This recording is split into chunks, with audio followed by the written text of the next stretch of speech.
There's a color you might not have a name for anymore. Not orange, exactly. Not amber. Something in between.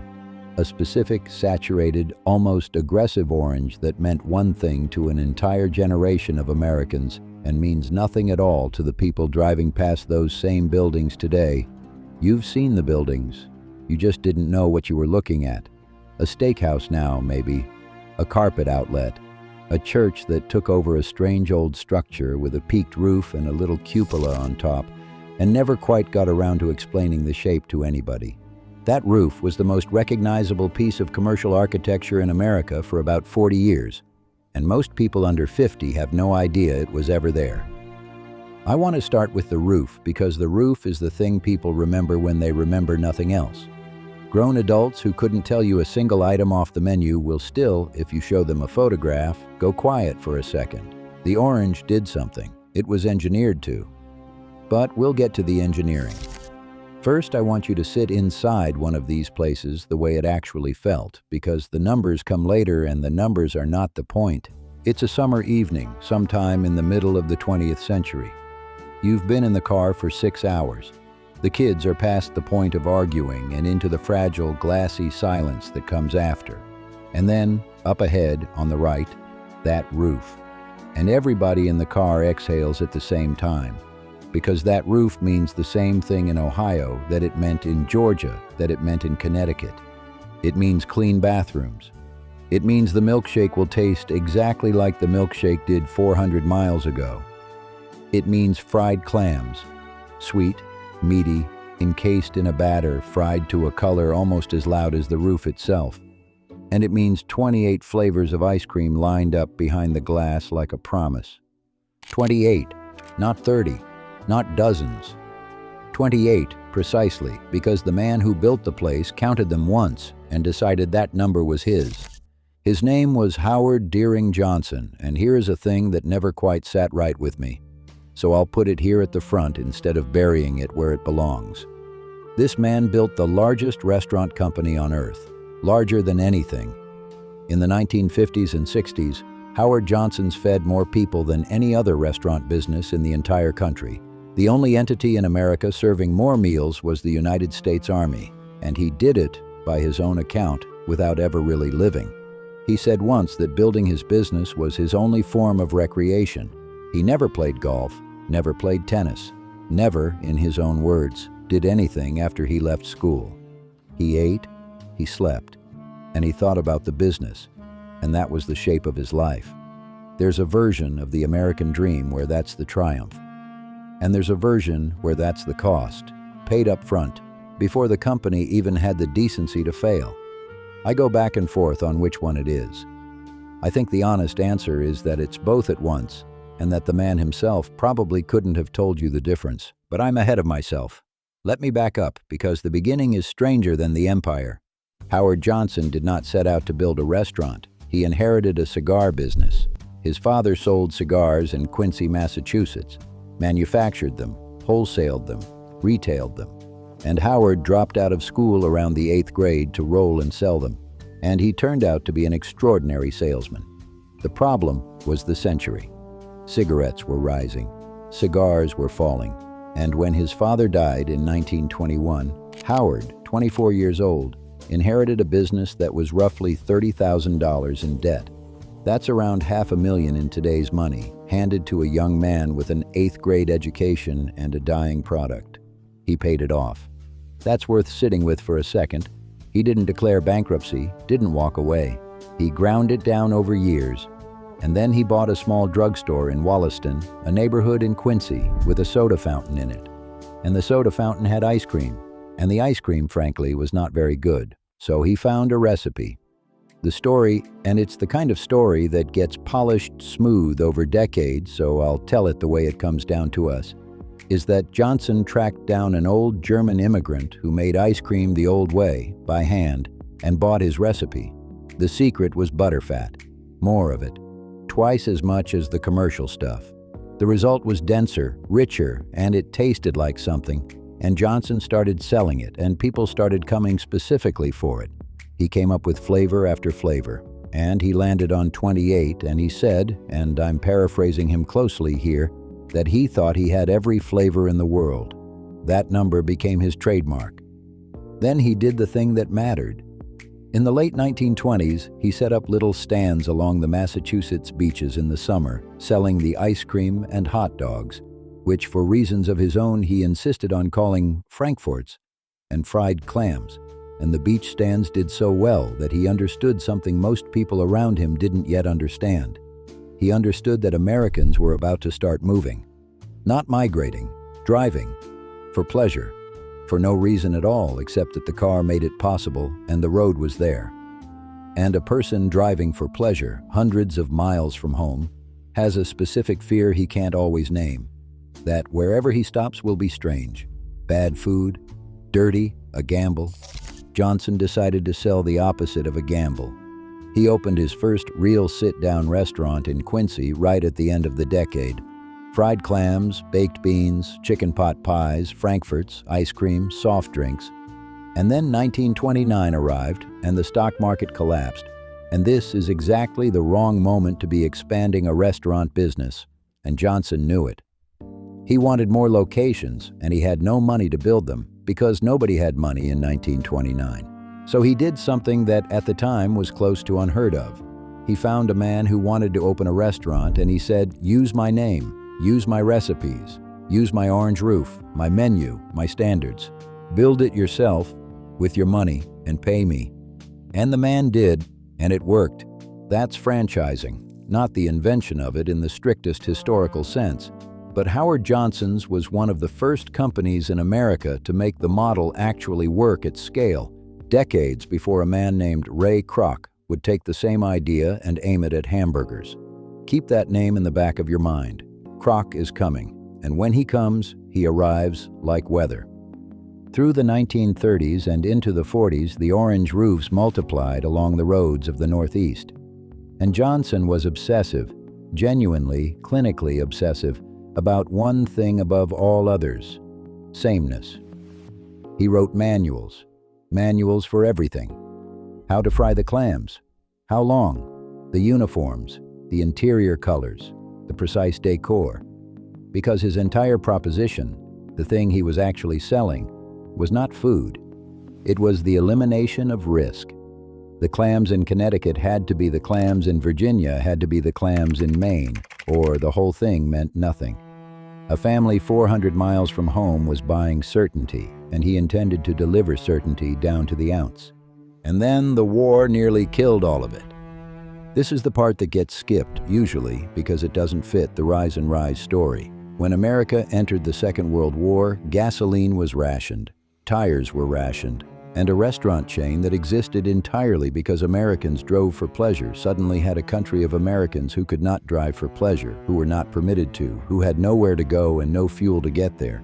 The road trips stopped, and Howard Johnson's, which had grown to around 200 restaurants, collapsed down to about 12. From 200. Almost the entire empire, gone. Not because the food got bad or the idea failed, but because the country simply parked its cars for the duration. Most companies don't survive that. Johnson survived it by turning the machine sideways. He had commissaries. He had the ability to produce enormous quantities of standardized food, and so he fed the war instead of the traveler. Military commissaries, factory workers, school lunches. He kept the lights on by feeding people who had no choice about where they ate, and he waited.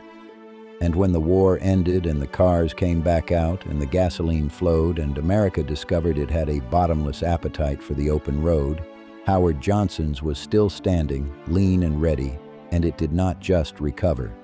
It exploded. The 1950s and 60s were the years the orange roof became part of the national landscape. By 1952, the company had opened its 351st restaurant and become, by the measure people used at the time, the largest food chain in the world. And then the interstate highway system arrived, Eisenhower's great project, tens of thousands of miles of new road. And Howard Johnson's positioned itself along those roads like it had been waiting its whole life for them, which in a sense it had.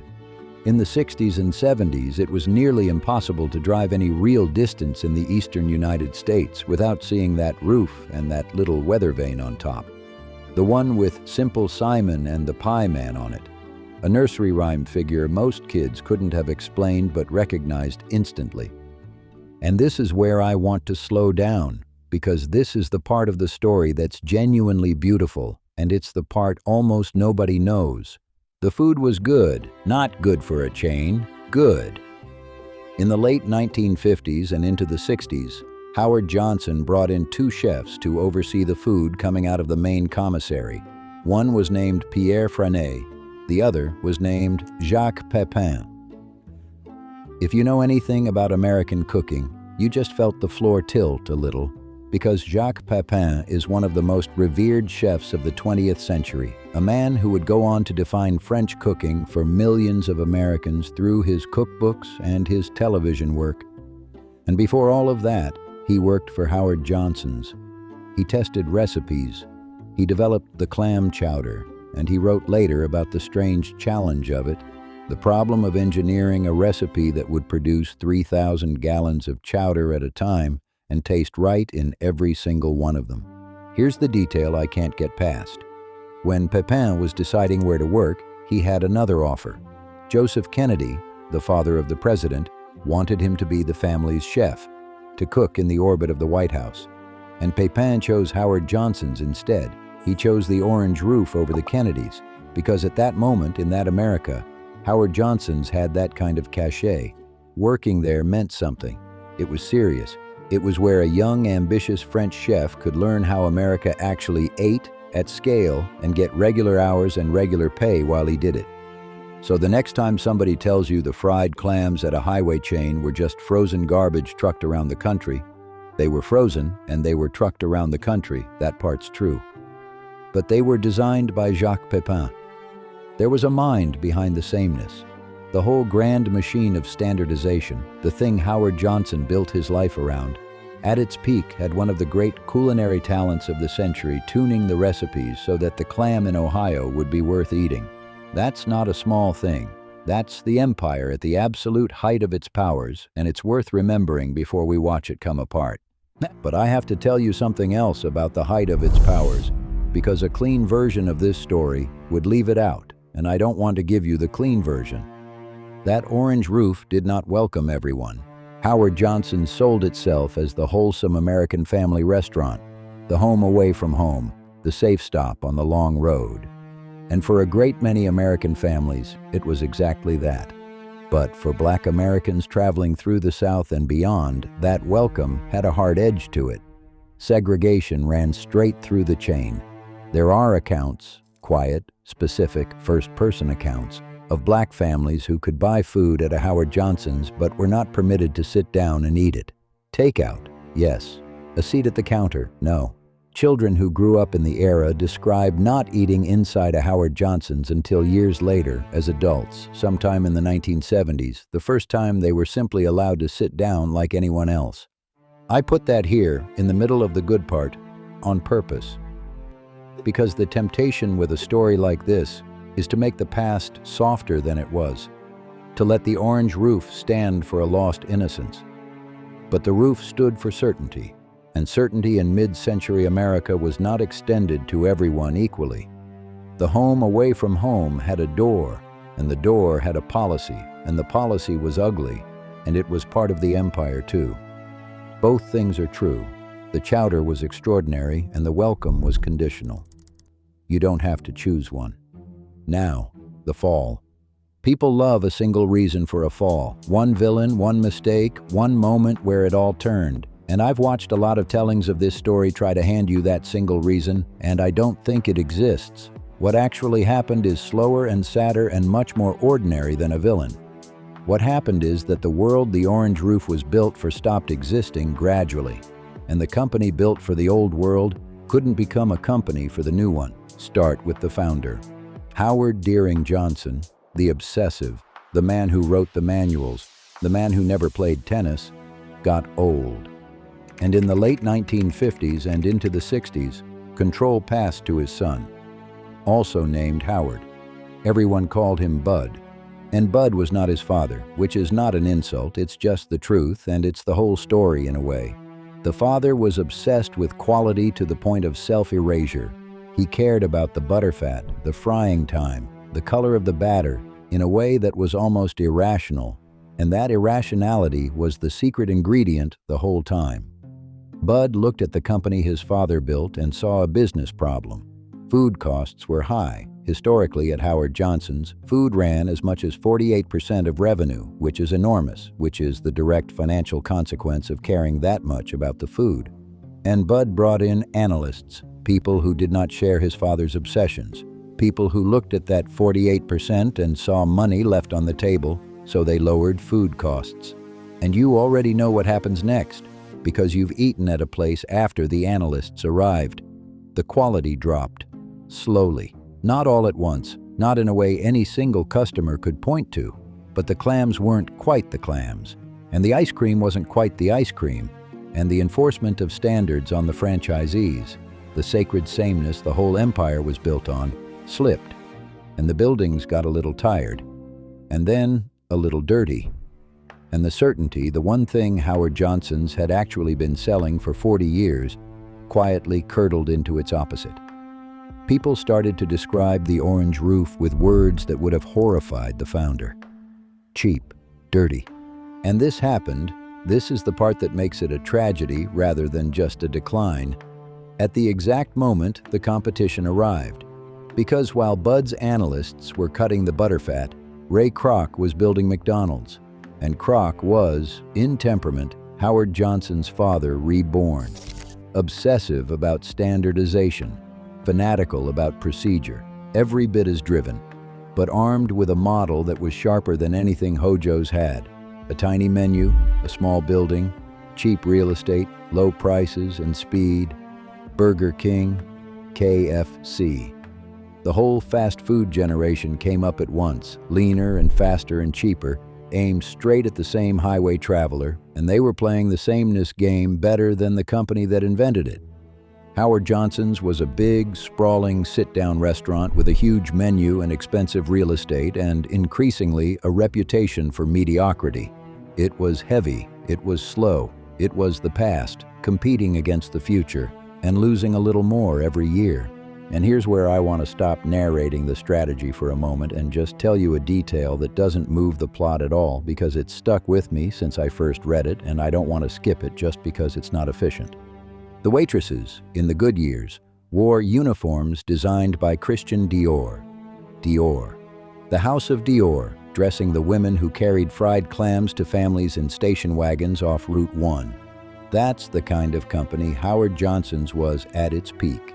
The kind of company that could get a legendary chef to turn down the Kennedys and dress its staff in couture, all in service of an ice cream stand that grew too big. And by the end, that same company couldn't keep its bathrooms clean enough to keep the name from becoming a punchline. There's no lesson in the Dior detail. I just think you should know it was there. It makes the falling hurt a little more, which is maybe the only reason to include it. In 1979, Bud Johnson got out.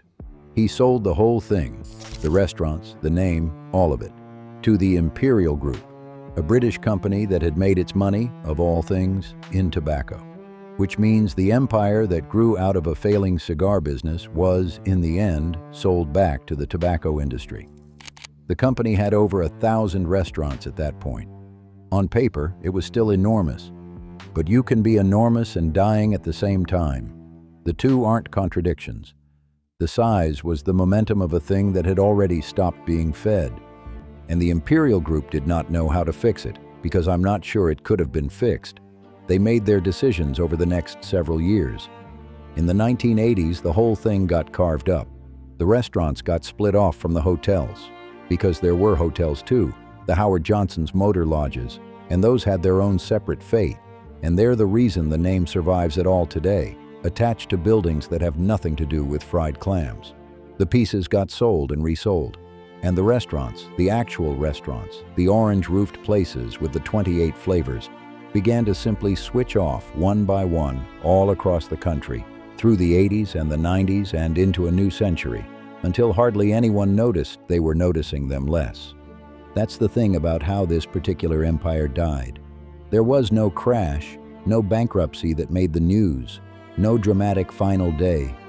It was a fade, a slow, quiet subtraction, one orange roof at a time, each closure a small local event that meant something to the people in that one town and nothing to anyone else. A country doesn't mourn a thing that leaves like that.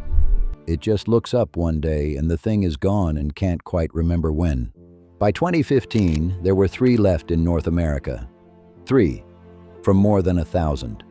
One of them, in Lake Placid, New York, had been run by the same man for 59 years, and that year he closed the doors for good. And he said something that stuck with me. He said they'd had a good run, that they'd done real business even while the other Howard Johnsons were fading away around them. 59 years. He was one of the last people on earth for whom this was not nostalgia, but simply his job, the thing he did every day. And then it wasn't. And then there was one. A single Howard Johnson's in Lake George, New York. The last orange roof serving fried clams and the 28 flavors on the entire continent. And for a while it hung on, and it became a kind of pilgrimage site. People would drive hours to eat there, not because the food was necessarily the best food they could get, but because it was the last of something, and you could still order the clams, and you could still sit under the roof, and for the length of a meal, the thing that used to be everywhere was still, in this one spot, real. It closed in 2022, 97 years, more or less, from the drugstore soda fountain to the last shuttered door. The largest restaurant company in America, the pioneer of the franchise, the home away from home, the orange roof that meant certainty to a nation of people driving into the unknown, gone down to zero, not defeated in some final battle, just slowly, quietly, comprehensively erased, until the buildings that remain are carpet outlets and churches, and the color has no name anymore. I said at the start that I go back and forth on whether Howard Johnson's life was a triumph or a cost, and I want to come back to that, because I think the company answers the question the man couldn't. He gave everything to it. Every hour, every ounce of attention, the whole of his life poured into the pursuit of a certainty he could sell to strangers on the road. And it worked, spectacularly, for exactly as long as one obsessive man's obsession ran the machine.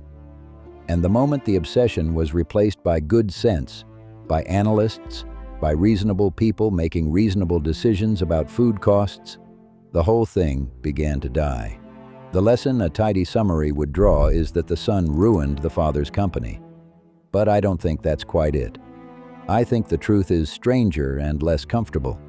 The company only ever worked because a man was willing to give his entire life to it, and no ordinary, sensible person would ever do that. And so the company was always going to die the moment it passed into ordinary, sensible hands. It wasn't built to survive its founder. It was built out of him. And you cannot inherit that. There's a color you might not have a name for anymore. There was a roof, and under the roof, there was certainty. And the certainty was made by hand, by one man who never learned to do anything else. He counted his flavors once, and there were 28, and he decided that number was his, and for a while, a good long while, he was right. Now go look at the buildings. They're still out there, if you know the shape. Peaked roof, little cupola, something that used to be orange, painted over now, holding up a sign for something else. Most people drive right past.